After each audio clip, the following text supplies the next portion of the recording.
has accepted President Trump's envoy, Steve Witkoff's plan to extend the temporary ceasefire by 50 days. During that time, we can discuss the conditions for a permanent ceasefire that will end the war in Gaza. In Witkoff's plan, half of the hostages would be released right away, and the remaining half would be released if we reach an agreement on a permanent ceasefire. Again, Israel has accepted this plan, I accepted this plan, but so far, Hamas has rejected it.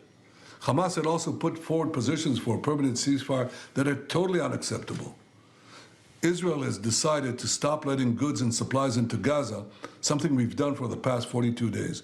We've done that because Hamas steals the supplies and prevents the people of Gaza from getting them. It uses these supplies to finance its terror machine, which is aimed directly at Israel and our civilians, and this we cannot accept. We will take further steps if Hamas continues to hold our hostages. And throughout this, Israel knows that America and President Trump have our back. Thank you again, President Trump. Thank you for all you're doing to return our hostages, bolster our security, and provide a future of prosperity and peace for all the peoples of the Middle East. Aid trucks were stuck in a long line at Egypt's Rafah border crossing on Sunday after Israel blocked them from going into Gaza as a standoff over a truce with Hamas escalated.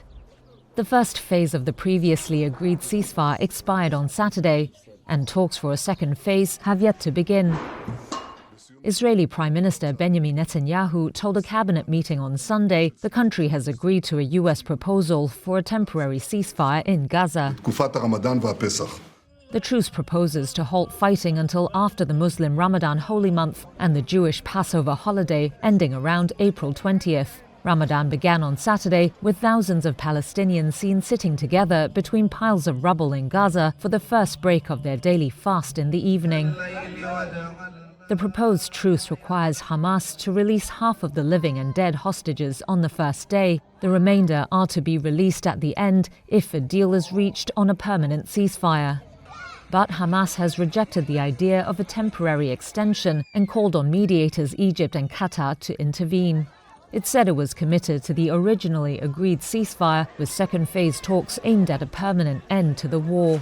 On Sunday, Netanyahu demanded Hamas release the hostages, threatening what he said were additional consequences, without giving further details.